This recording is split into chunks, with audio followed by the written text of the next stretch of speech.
Hi, I just want to get on here and address two things. One, I do misgender Jax quite a bit in this video. I don't in my voiceovers, but I do overall in the video, and I tried to cut it out as much as possible. So for that, I am sorry. I made this video before I even knew that it was like actually canon, because I was just seeing headcanons and I'm like, oh, okay. But now that I know that it's based off of Gooseworks, yeah, I'm gonna have to go ahead and say I'm sorry before this starts. And two, this is only a episode, or no, not an episode, or a video of episode 9, and I'm going to release episodes 1 through 8 reviews soon, but I've been just busy and I want to get this out as soon as I possibly can.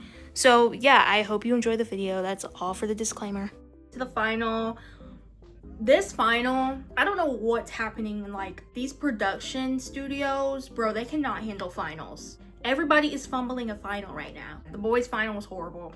Just want to tell y'all that. Just a lot of things are like not adding up. And Amazing Digital Circus is one of them. This final just feels so much of a nothing burger. It's so perpetually boring. And the final is not conclusive, right? It's not what a final should be. Like, everything what's supposed to be in like a mid-season, maybe towards the end of the season, and then you have your final. No, baby, this is the final. So many moments wasted that I'm like, could this not have been used for somebody else? Why are we just focused on Jax? Do not piss me off. Okay, I guess we should get started with this. I don't really want to spend a lot of time on this final. I have all my notes on this iPad. We start off with episode 9. Kinger tells them what he did, and it was technically an accident on his end, you know? He's trying to be like, hey, yeah, I kind of messed up. This dude, Jax, literally tries to make him a villain. That's convenient. Jax. What? Are we all just supposed to forgive this? This guy messed up in the worst possible way he could. And I'm just like, dude, you've been doing you are literally the worst person in this circus. You've made the most mistakes. Nobody even says anything to you. Besides like Zubul, and she rarely does it. She tries to get you to be included. He messes up in the worst possible way and we're all just supposed to take his side. What are you talking about? You're projecting. It's obvious. That's all you ever do is project on other people because you want other people to suffer. Oh. First of all, he pushes Kinger. Okay. Literally everybody else is calm, trying to think. So Kinger also explains another thing. Hey, you guys are literally brain scans. We're not real. Ragatha is literally like, that means, and he's like, I know what that means. That means... I know what it means. I think she would hope that you know what that means, right? She's talking to herself. Are you a geek? Everybody's keeping their cool. Yes, they're a little traumatized, but he's like the only one that's like literally actively losing his mind. Hi, this is Editing Ryan. I forgot to put a clip of Jax losing her mind and irritating the hell out of me, so watch this real quick. Congratulations, Zubul! Guess you still get to leave your mark in the world. Oh, isn't that fun? Jax. I guess you still get to hang out with mommy after all, right, Rags? Once again, I think it's literally insane that this show wants us to feel sympathetic for someone who keeps bringing up everybody's trauma and insecurities, but we're supposed to be mindful of hers. Like, I'm super confused. Everybody is rebuilding the circus, right? Pomni is recruiting everybody to come out of that depression of learning that they are literally just brain scans. So Kinger helps, like there's a montage, cute little montage going. And you see this loser.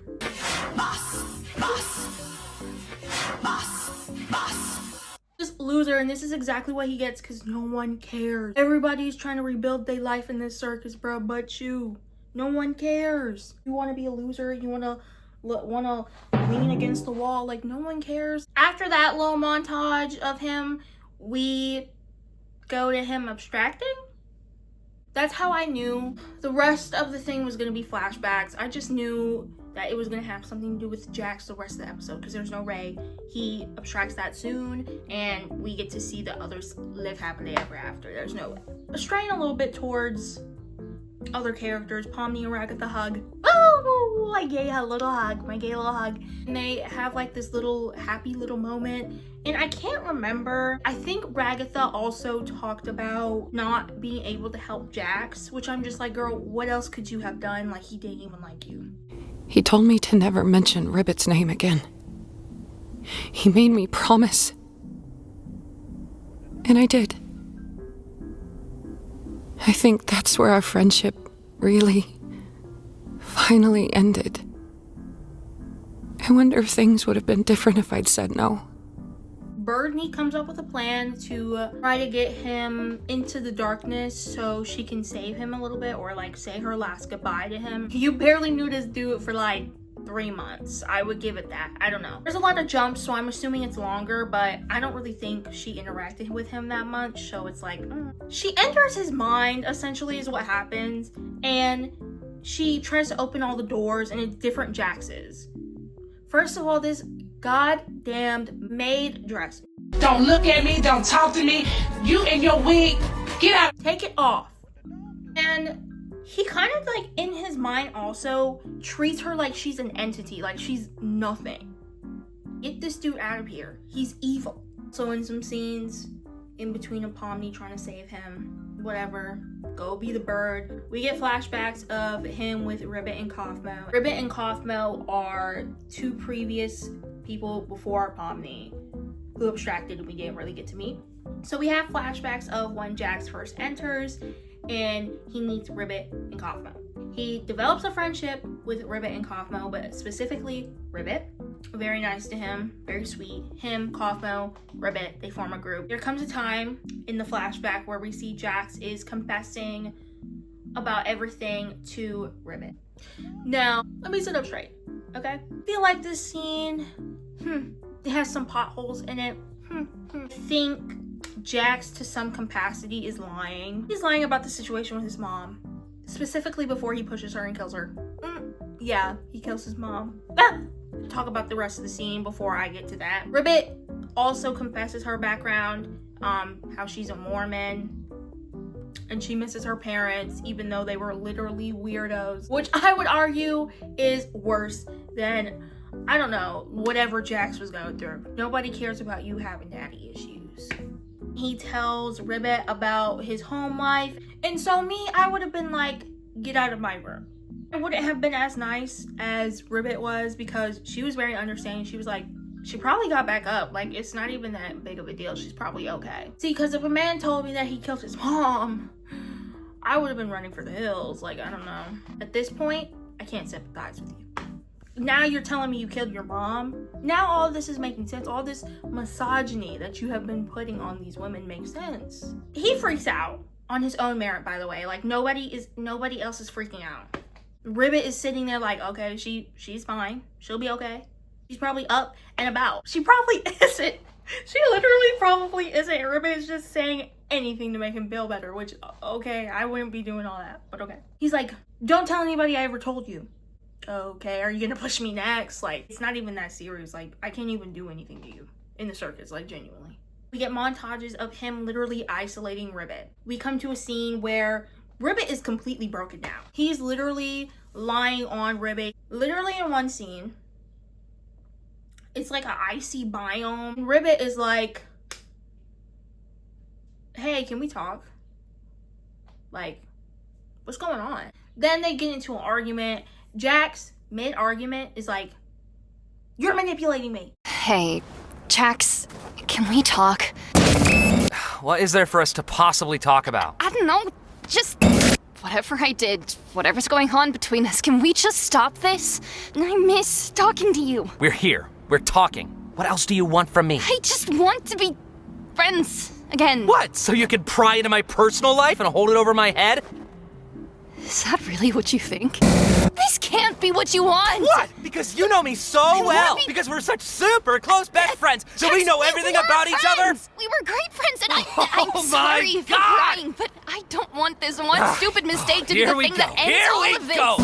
Why are you still fixated on that night? Nothing happened. You keep reading into things when there's nothing there. You're the one using me. You're manipulating me. This is how I know that like Jax is the creator's OC or something, because I don't know if they meant to leave this in, but it only shows that Jax is unreliable to herself, and like making Ribbit the unjustified villain for this reason. We see that she was welcoming and she wasn't prying, and it's not her stuck on that night. So this just makes Jack look weird. We then get a clip of him talking to Ragatha, and Ragatha's like, hey, have you seen Ribbit? He's like, don't ask me about Ribbit. I don't care, and I don't know. Lies. Lie, lie, lie, lie, lie. You are going to jail. Get a job. You're going to jail. I don't know what you're talking about. You have to go to jail. So then he basically also manipulates Ragatha, basically gaslight her. It's like, don't ask me about Ribbit. Don't ask me about her anymore. Ooh, what are you talking about? Why can't I ask about Ribbit? It's not that serious. It's literally not that serious. Everybody in this circus has a background. It doesn't matter if it's good or bad. Everybody has one. Tighten up. I'm begging you to tighten up. This also is something I don't see people talk about a lot. Nobody's talking about the fact that he killed Ribbit and Kaufmo. And then he's like, you don't know how it is to be around people when they abstract, they're insufferable. Bro, the only two people that you've seen abstract is Ribbit and Kaufmo, and you did that on your own. You literally did that. The last time we see Kaufmo in this flashback is like, Kaufmo is like, hey, I think I found a way out. And Jax is like, I don't care, you're crazy. And Kaufmo is literally walking away, and Jax is making fun of him while he walks away. You are literally isolating everybody to abstraction. And we see the same thing happen to you. Everybody is just like, dude, we can't be bothered with you right now. And you're in the bathroom huffing and puffing from a fake anxiety pen. Dude, you are the reason they abstracted. There's a sanity bar, you know, like in a video game. It's like kind of like Yandere Simulator. Ooh, it's sting. As soon as I said Yandere Simulator, it started to sting. If you're this high, you're gonna abstract. But if you're low, you're not. And it's like when you're low, you have company, you have people around you, and you're high and you're just isolated and alone. We've seen that with Jax when he's like closing his eyes and going to like, I don't know, La La Land. Literally the only reason why people are abstracting is because you are literally making them abstract. And you want to talk crazy shit about them. I can't even fathom this next part.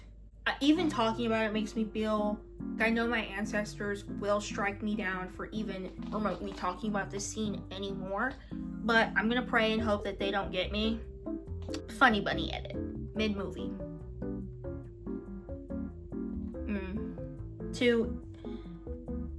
Let me check my notes. To Isn't She Lovely by Stevie Wonder.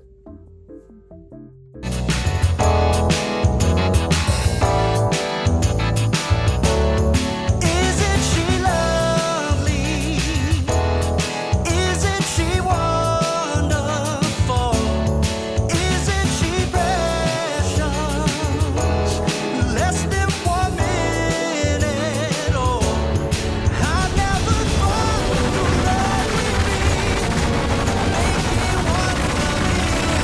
me. I don't think I've ever seen something like that. This is truly a Gen Z production. Who do you know puts a montage in a movie of a ship that they want canonized?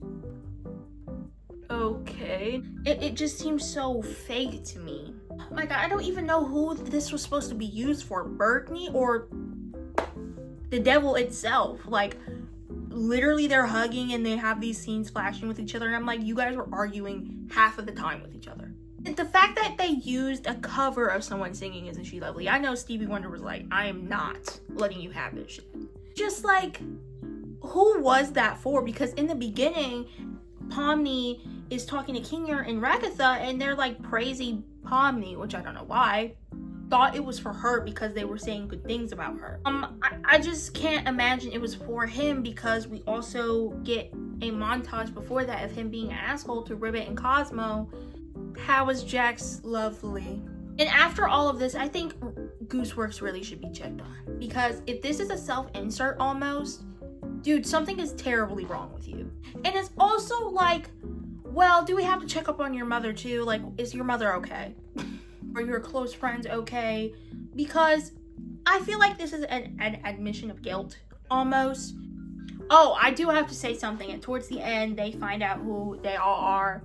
And I literally was like, me and Finley were on call and we were like, dude, this is a gotcha reacts. This is genuinely a gotcha reacts. Like, this is not real. No one cares. Their faces, why nobody give a fuck. Jax is named Leroy and they visit Zubal's bar often. Stay away from Zubal. Go get a job. Stay away from her. Apparently he has a job. I don't see him keeping it for that long, but okay. But I did want to read something that I wrote. I said Jax genuinely doesn't have redeemable credentials for an arc or story to fulfill his character archetype, being villain to somewhat decent guy. Despite hogging screen time, he isn't fleshed out in the best way, especially since we mostly see him harm than do good to his counterparts. We don't have room to sympathize because he is genuinely evil and doesn't deserve a typical happiness or grace from the audience. He's literally not Zuko. In Zuko's case, he has redeemable qualities. We see him get enough screen time to realize that he is not a bad guy. With Jax, we see him constantly do the same things while, oh, poor me, I'm suffering. Well, I don't know what to tell you. Everybody's suffering. Also, there's a factor to it where it's like, Zuko is a child who was born into imperialism. So it's just like, I have a little bit of empathy. And plus we get like a little bit of background into the first season that he's obviously doing this for his father's attention. It's there already planted. There's a seed of empathy planted. But when we meet Jax, there is no seed of empathy planted. He literally lacks niceness. He's not a good person. Comparing him to Zuko, who got fleshed out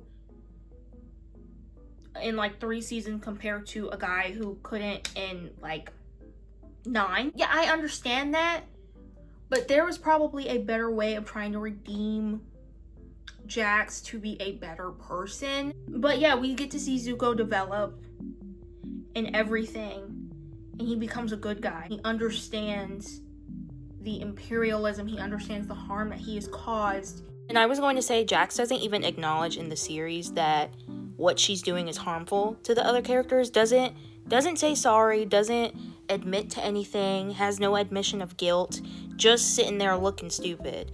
And that's why I think Avatar: The Last Airbender is such a good show, because they acknowledge it, the characters acknowledge their flaws and change it for the better. But Jax doesn't acknowledge it and doesn't do anything with it. It just sits there. She just sits there and wallows in it. I know I use Zuko a lot as a reference, but he was genuinely like one of the first animated people to have a redemption arc that good. Zuko just set a precedent that was just like, wow, we should really follow how to flesh out a character between seasons and make it look real and make them a better person, just like, and Zuko really set that standard. Like, he just did. Freaks me out that a lot of people can't follow that, apparently. And it's just like, Jax doesn't follow that, so we can't be empathetic. I guess that's enough of episode 9.